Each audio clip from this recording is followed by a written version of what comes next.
कि ये जो टिकट है वो सुभाष जी महरिया को मिलेगी या फिर हरिराम रणवा को मिलेगी। ये दो बड़े नाम शुरुआती तौर, हालांकि कुछ और नाम भी थे, लेकिन ये दो बड़े नाम थे जिनके बारे में माना जा रहा था कि ये दोनों उसके मतलब टिकट की मांग कर रहे हैं। और ये उस टाइम लास्ट टाइम तक चल भी रहा था कि वो जो आला कमान है उनसे संपर्क भी कर रहे थे, कोशिश भी कर रहे थे, उनको टिकट नहीं मिले।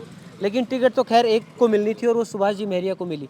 तो उसमें जो हरिराम रणवा के जो समर्थक हैं, उनके गुट हैं, उनमें निराशा तो आई होगी, क्योंकि वो लगातार पिछले 2 साल 3 साल से देखा जाए तो लक्ष्मणगढ़ क्षेत्र में हरिराम रणवा काफ़ी ज़्यादा एक्टिव थे, क्योंकि उन्होंने ये सोच रखा था कि मुझे चुनाव लड़ना है। तो क्या उसका उनके अंदर कहीं पर वो रोष होगा, उनके समर्थक हैं, उसका फर्क तो पड़ेगा चुनाव में? भारतीय जनता पार्टी में लोकतंत्र है।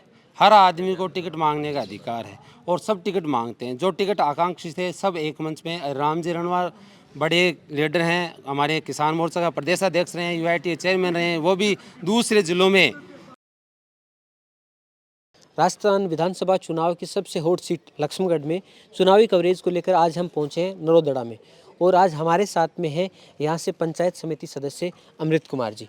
तो इनसे हम हमारे इस टाइम पर बीजेपी के जो कैंडिडेट हैं उनका इंटरव्यू तो हम नहीं ले सकते, लेकिन हम चाहते हैं कि उनके हिस्से के जो सवाल हैं वो हम सर से करें। सर नमस्कार। नमस्कार।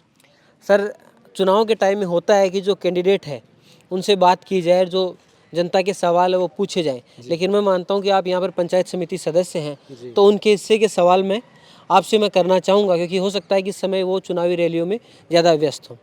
तो सर, क्या माहौल लगता है, क्योंकि आपके लिए ये चुनाव तो काफ़ी ज़्यादा मुश्किल है, क्योंकि एक चुनाव कोई मुश्किल नहीं है। भारतीय जनता पार्टी बहुत भारी बहुमत से यहाँ विजय हासिल करेगी। नहीं, बिल्कुल है, ये आपका ये मानना जायज़ भी है, क्योंकि आप एक पार्टी के लीडर हैं, तो आपका ये मानना स्वाभाविक है कि आपकी पार्टी जीतेगी। लेकिन अगर हम चुनावी समीकरण देखें तो उसको समझना भी बहुत ज़रूरी है। यहाँ पर गोविंद सिंह डोटासरा आज के समय में अगर देखें तो राजस्थान में एक बड़ा नाम उनका है, और पिछले 15 साल से वो यहाँ पर विधायक है, और हर बार उनके अगर देखें तो लीड लगातार बढ़ती रही है। वो जो लीड बढ़ी है वो परिस्थिति बस बढ़ी है, जो भी कारण रहे होंगे, लेकिन इस बार उनका व्यक्तिगत विरोध, उन्होंने जो लीड की चीट की है, उनका जो अहंकार है, बड़बोलापन है, इन सब की वजह से और घोर भ्रष्टाचार हुआ है।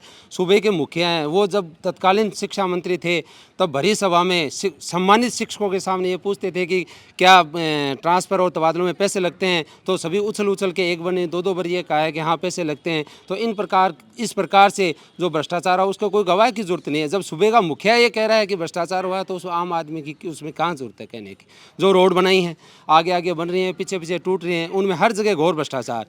बहुत से काम है, कागजी काम है। यहाँ उन्होंने घोषणा कर दी पीएससी बनाएंगे, आज तक वो नामो निशान नहीं है, कहीं भी कोई नामो निशान है, सिर्फ कागजों में और घोषणा किए। एक रोड है उसको 5-5 जगह दिखा दिया। जो प्रधानमंत्री ग्राम सड़क योजना से बनी है उन रोड को अपनी रोड के बता रहे हैं कि हमने बनाई है, जबकि वो प्रधानमंत्री ग्राम सड़क योजना से एक रोड है। जैसे वो 5 पंचायत में से गुजर रही है प्रधानमंत्री ग्राम सड़क योजना वाली, जो अपना वो दिखा रहे हैं उसमें ये सब में ये बता रहे हैं कि ये यहाँ 10 करोड़ रुपए है। ये जो जैसे मेरे यहाँ से सिंगोदरा से लेके वो नारायण के पास निकले कि 10 करोड़ वो वहाँ खुड़ी पंचायत में बता रहे हैं, 10 करोड़ गस्सू पंचायत में बता रहे हैं, 10 करोड़ उसको नरोदरा पंचायत में बता रहे हैं, 10 सिंगोदरा पंचायत में। यानी एक रोड को वो जो 10 किलोमीटर आपके कहने का मतलब ये है कि अगर एक सड़क 5 गांव से निकली है तो उसको 5 जगह मतलब 10 उन्होंने- × 5 10 × 5 यानी 50 करोड़ रुपए वो बता रहे हैं अपने, जबकि वो है प्रधानमंत्री ग्राम सड़क योजना से। इसी प्रकार से जो रमसा और समसा से जो कमरे बने हैं उनको भी वो एक व्यक्तिगत बता रहे हैं कि भाई राज्य सरकार, जबकि उसमें 60 और 70% हिस्सा है वो केंद्र सरकार का है। बिल्कुल बिल्कुल नहीं, जैसे आपने भी ये उनके विकास की बात की, वो तो अपनी चुनावी रैलियों में काफ़ी ज़्यादा विकास गिनाते भी रहे हैं, लेकिन फिर भी अगर उस बात को हम छोड़ भी दें तो बीजेपी के लिए एक बड़ा चैलेंज ये भी तो है ना, एकजुटता। भारतीय जनता पार्टी एक मंच पर है, सभी कार्यकर्ता और सभी नेता सब एक साथ हैं और सभी एक जाजम पर, और जी जान से प्रत्येक कार्यकर्ता है वो अपने आप को प्रत्याशी मानते हुए और जी जान से जुटा हुआ है। नहीं, ये टिकट मिलने से पहले ये चर्चा रही थी कि ये जो टिकट है वो सुभाष जी महरिया को मिलेगी या फिर हरिराम रणवा को मिलेगी। ये दो बड़े नाम शुरुआती तौर, हालांकि कुछ और नाम भी थे, लेकिन ये दो बड़े नाम थे जिनके बारे में माना जा रहा था कि ये दोनों उसके मतलब टिकट की मांग कर रहे हैं। और ये उस टाइम लास्ट टाइम तक चल भी रहा था कि वो जो आला कमान है उनसे संपर्क भी कर रहे थे, कोशिश भी कर रहे थे, उनको टिकट नहीं मिले। लेकिन टिकट तो खैर एक को मिलनी थी और वो सुभाष जी महरिया को मिली। तो उसमें जो हरिराम रणवा के जो समर्थक हैं, उनके गुट हैं, उनमें निराशा तो आई होगी, क्योंकि वो लगातार पिछले 2 साल 3 साल से देखा जाए तो लक्ष्मणगढ़ क्षेत्र में हरिराम रणवा काफ़ी ज़्यादा एक्टिव थे, क्योंकि उन्होंने ये सोच रखा था कि मुझे चुनाव लड़ना है। तो क्या उसका उनके अंदर कहीं पर वो रोष होगा, उनके समर्थक हैं, उसका फर्क तो पड़ेगा चुनाव में? भारतीय जनता पार्टी में लोकतंत्र है। हर आदमी को टिकट मांगने का अधिकार है और सब टिकट मांगते हैं। जो टिकट आकांक्षी थे सब एक मंच में, राम जी रणवा बड़े लीडर हैं, हमारे किसान मोर्चा का प्रदेशाध्यक्ष रहे हैं, यूआईटी चेयरमैन रहे हैं, वो भी दूसरे ज़िलों में प्रभारी के तौर पे कार्य कर रहे हैं और सारे समर्थक वो उनके सारे समर्थक हैं, वो जी जान से पार्टी के लिए लगे हुए हैं। इसमें कहीं कोई शंका की सोचने वाली बात नहीं डाउट है। तो एक आएगा समर्थकों के बीच में, क्योंकि उनका लगातार ये तर्क रहा है कि कोई कार्यकर्ता लगातार पार्टी के लिए मेहनत करता है, वो ये सोचता है कि मुझे आगे जाकर टिकट मिलेगी, मुझे वो सम्मान मिलेगा। लेकिन सुभाष जी महरिया चुनाव के कुछ समय पहले, लगभग 1-1.5 महीने पहले भारतीय जनता पार्टी में आते हैं और उनको टिकट मिल जाती है। तो एक कार्यकर्ता जो लंबे टाइम से काम कर रहा है, उसके दिमाग में हताशा तो आएगी।